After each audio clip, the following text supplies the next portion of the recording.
Krishna, very dear devotees, welcome back to our continued series on the glories of Sri Vrindavan Dham. Namo Om Vishnu Padaya Krishna Pashtaya Bhutale Shrimate Bhaktivedanta Swaminiti Namane Namaste Saraswati Deve Gauravani Pacharane Nivishesha Shunyavadi Paschita Deshatarane. All glories to Srila Prabhupada. So today, here in Vrindavan, we're celebrating Govardhan Puja. So I thought it best to share some Govardhan Leela with all of you. Of course, as we know, it's a very vast subject matter, some of which we covered in last year's lectures. So I thought today we'd take a fresh look at a certain portion of Govardhan Leela. And that is the part of the pastime where Lord Indradev, angry at the Brajabasis for worshipping Govardhan Hill on Krishna's advice, rather than him, sent his Samvartaka clouds to devastate Braj. Prabhupada describes these Samvartaka clouds as the clouds of universal destruction. So we can just imagine how powerful they are. Meant to destroy the small village of Vrindavan. So the scriptures describe that unable to find shelter when Indra's clouds began to inundate Vrindavan, the animals and birds, as well as the trees and creepers on Govardhan Hill, were all seemingly put into great distress.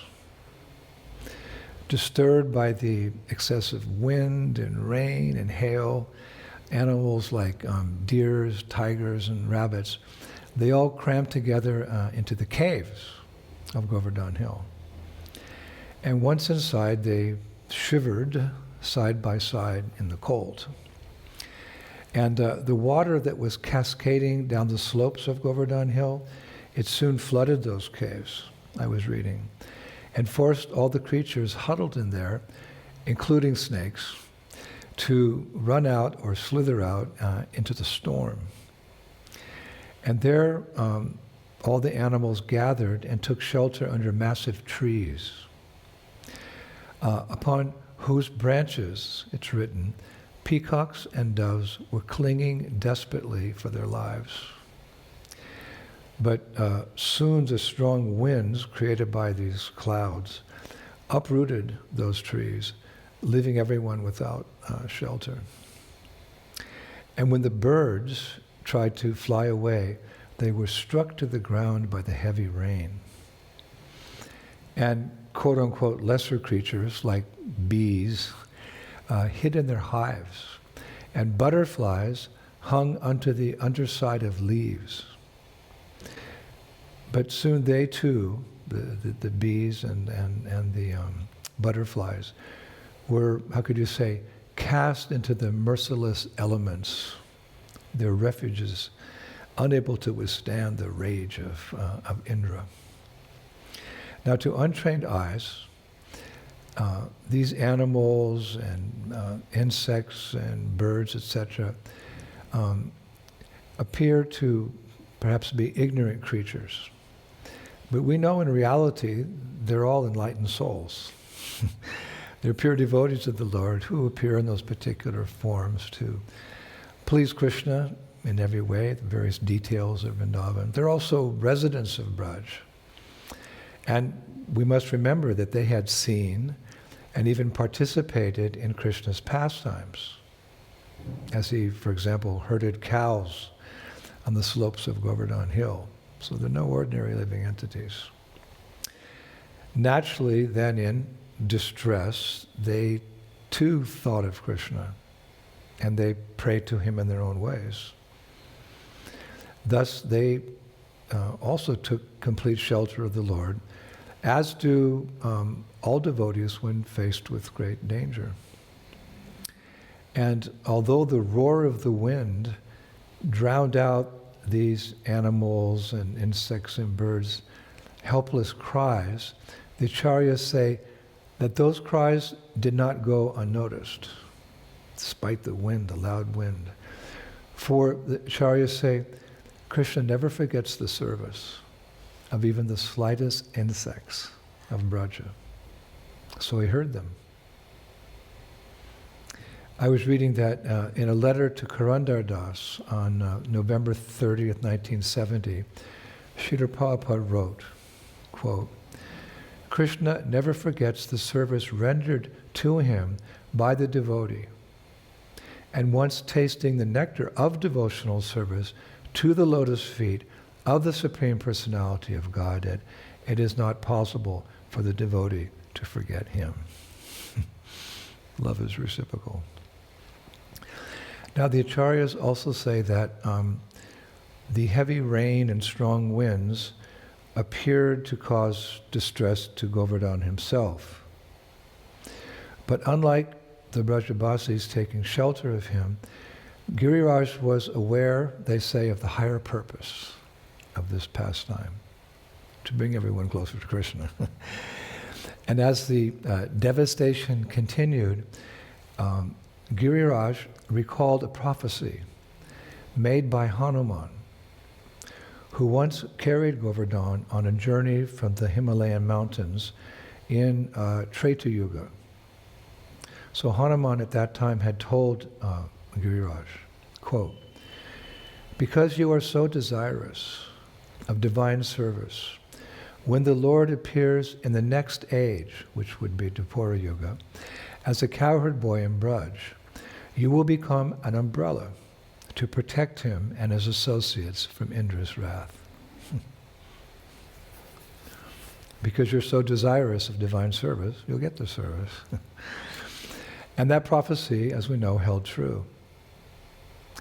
Just as Lord Nrsingadev quickly came to the rescue of helpless Prahlad Maharaj, Krishna soon came to protect Vrindavan's inhabitants from the torrents of rain and wind and thunderbolts sent by Indra by lifting Govardhan Hill.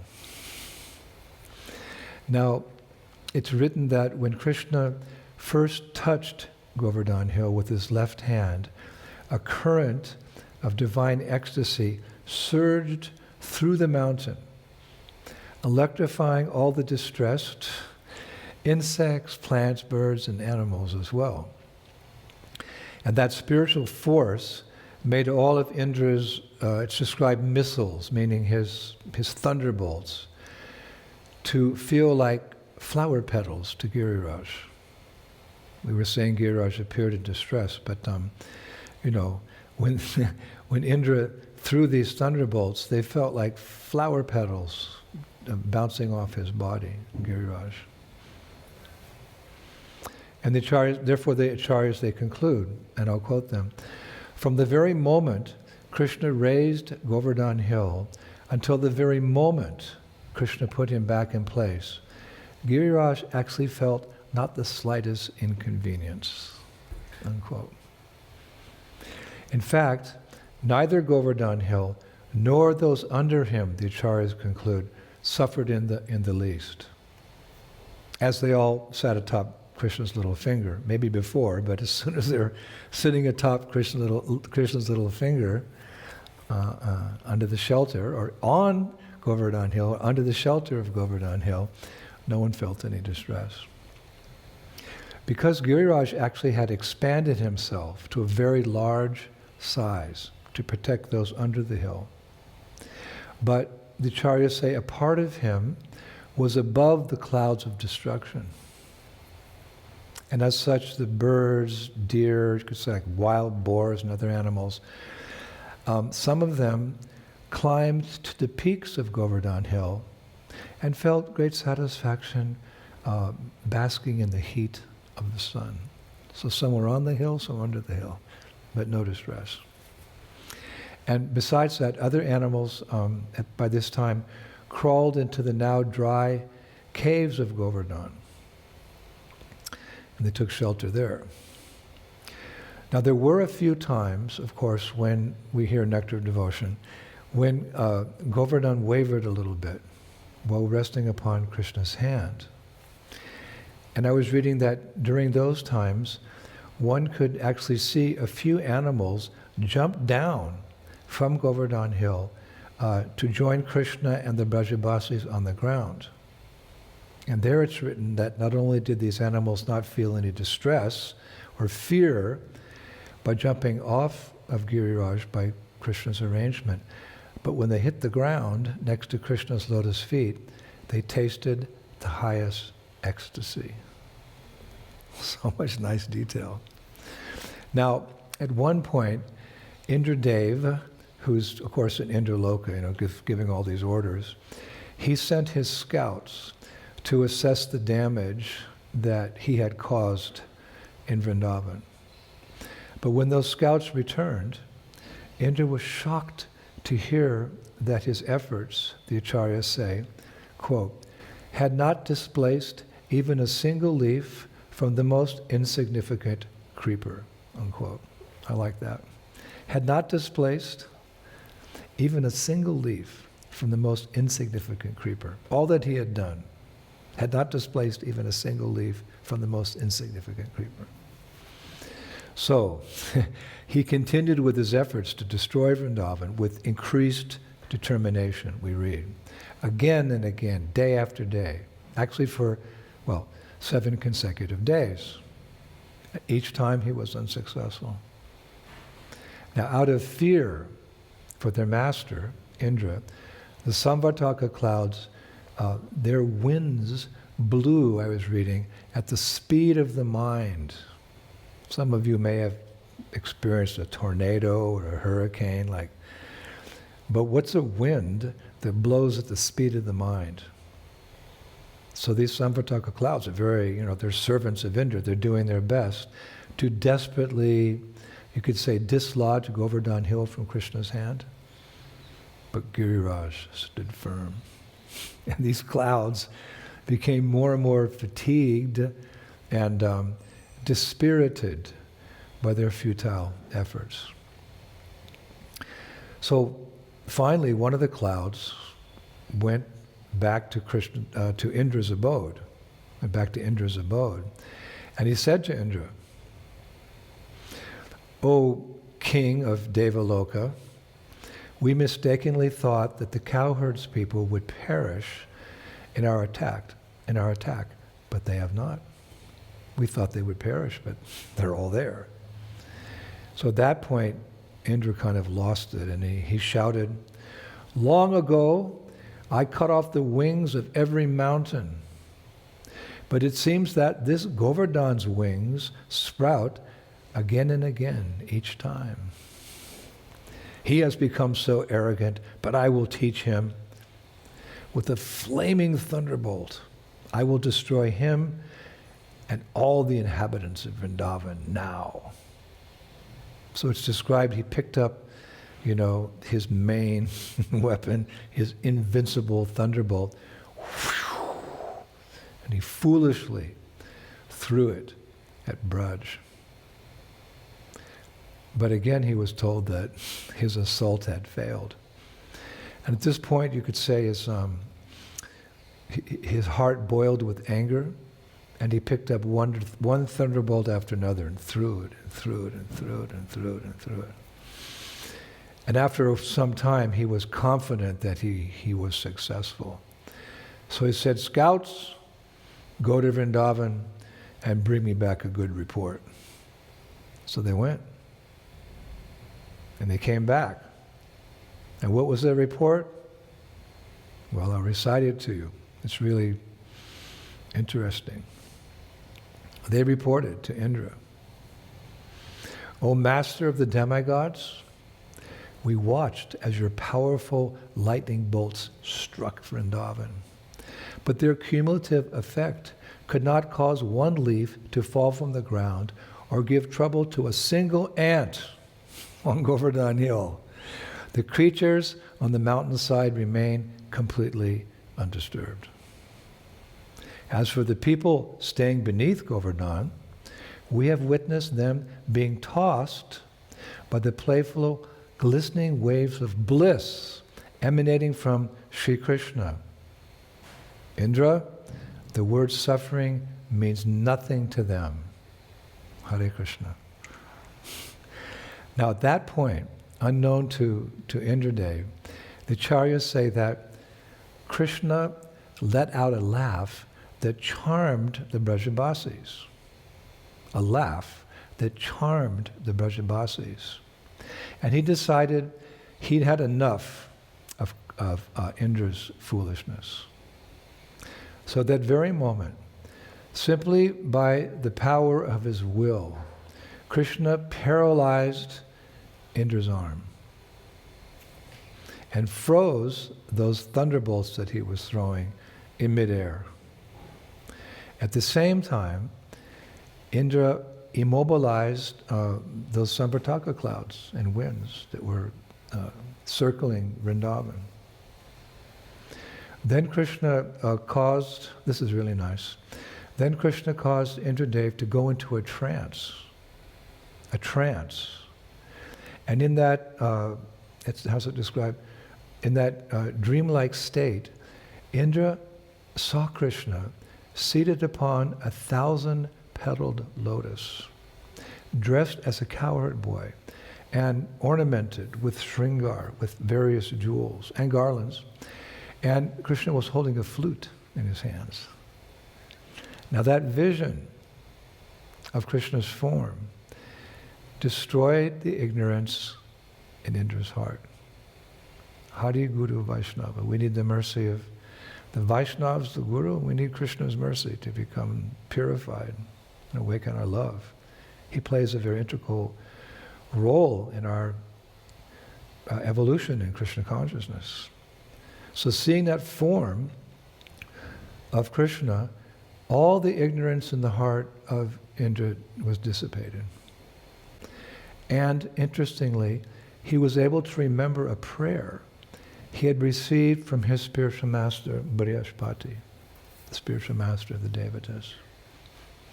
And with his voice shaking, he stood before Krishna and recited this prayer. It's actually quite a long prayer.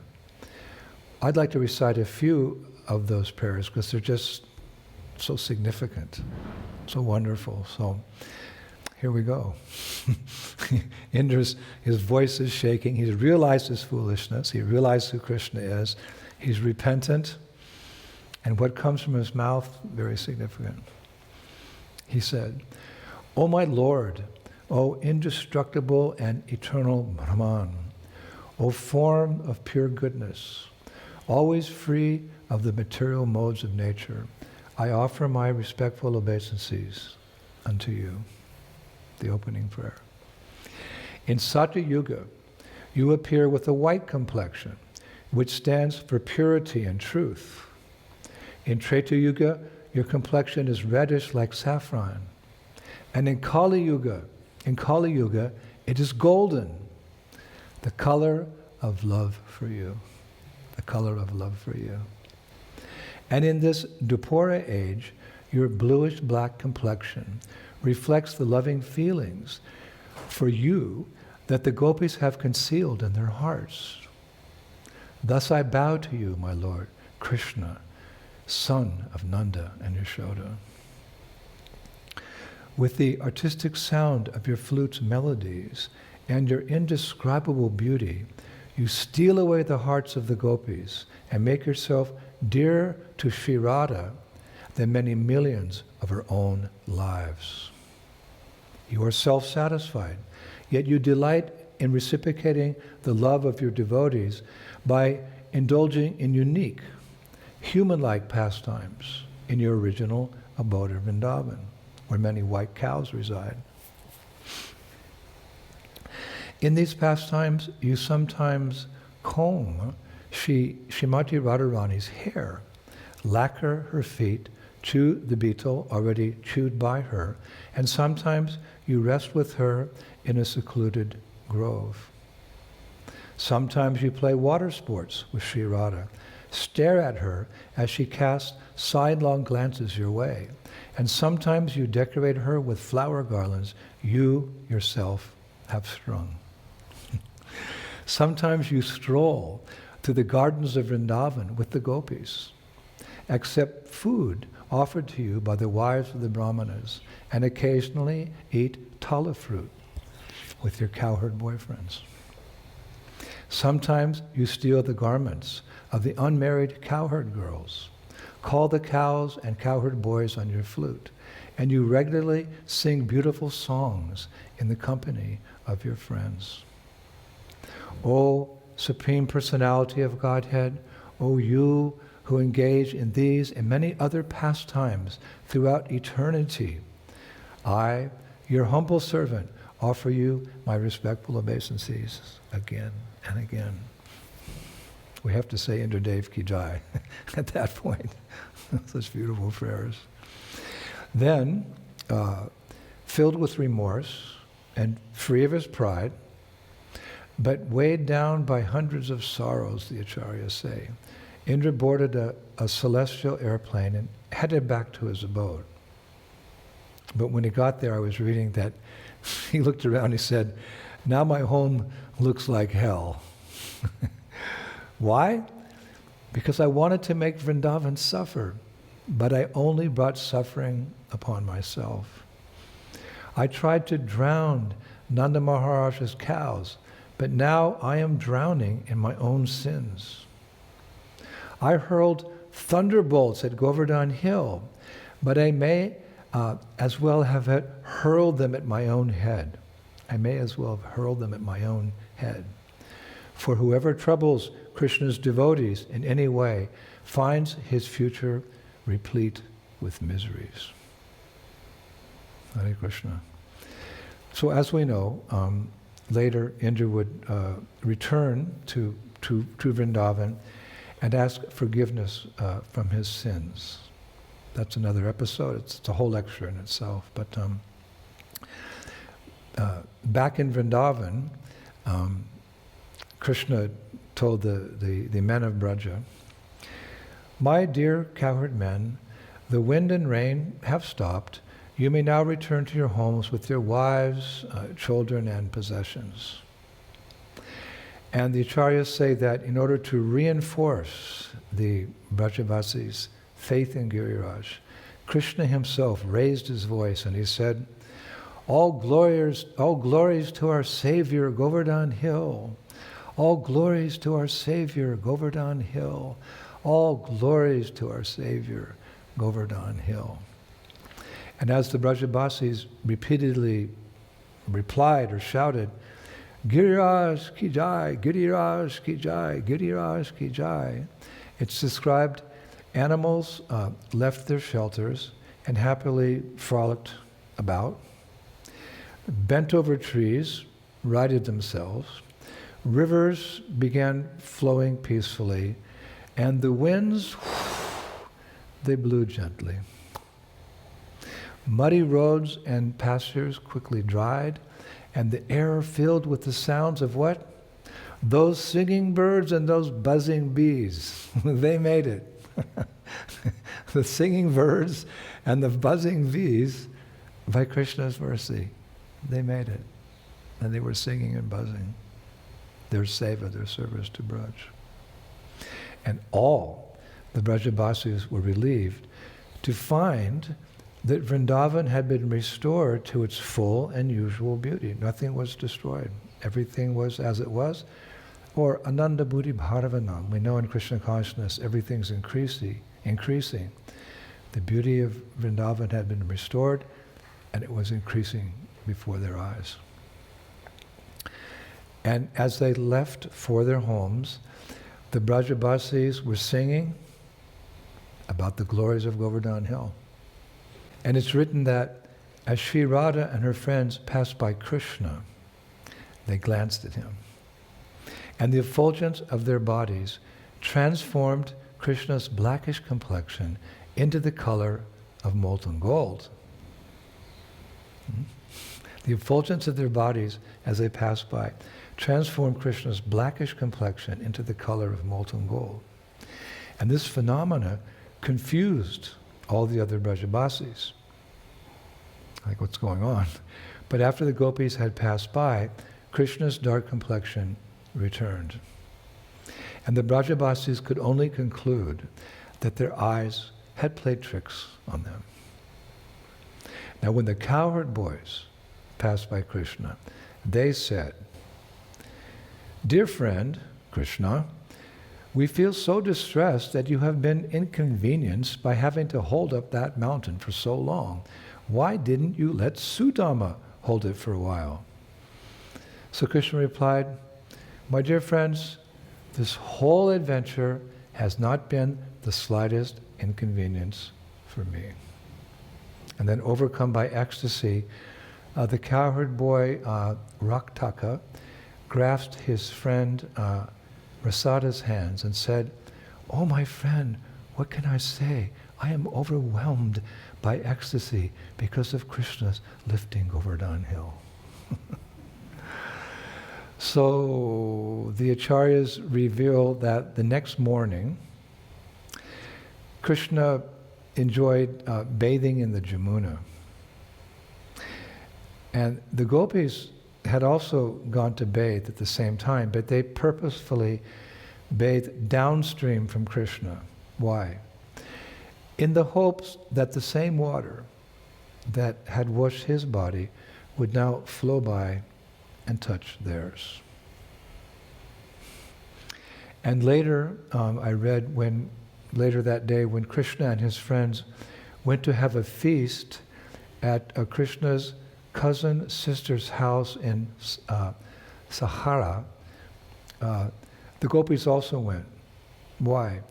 They hoped to strike up a friendship with Krishna's cousins, with the sole desire they could come closer to the love of their life, Shri Krishna, the love of their life, Shri Krishna. So in these and other ways, life returned to normal in Vrindavan, although you could say seers of the truth know that life in Vrindavan is vibrant.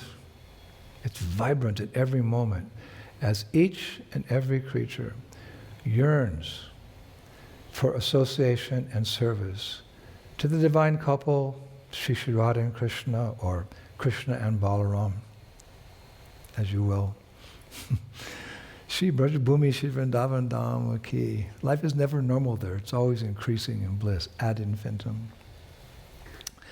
You please excuse me again, another short lecture. This is Kartik, and of course again today is Govardhan Puja, and I'm going to go be part of the festivities here. So please excuse me. I'd like to finish with a very appropriate verse today, a well-known verse and a much loved verse by those who love Govardhan Hill or attempting to love Govardhan Hill. Today I'm thinking very much of my godbrother Charatma Prabhu, who's a Govardhan Vasi. He knows this verse by heart, so we'll finish with this verse today. Namaste Girirajaya Shri Govardhana Namine Ashesha Klesha Nashaya Paramananda Dayine. Quote, I offer my respectful obeisances unto the King of all hills, Govardhan Hill, the source of enjoyment for the senses, land, and cows. He puts an end to unlimited sufferings and bestows the supreme bliss. Giriraj Govardhan Lala Vamsiwala Ki, Shri Govardhan Puja Ki. Hare Krishna Bhus. I'll see you in a couple of days. Shri Shri Gauranitai Ki, Shri Shri Krishna Balaram Ki, Shri Shri Radha Shama Sundar Ki, Vrindavaneshwari Shrimati Radharani Ki, Krishna and Balaram Ki, Govardhan Hill Ki, Govardhan Puja Ki, Shri Shri Gauranitai Ki, Shri Mayapur Dham Ki, Shri Krishna Sankirtanya Ki, back home, back to Godhead Ki, Gaur Premanandi, Jai Jai Sri Sri Radhe.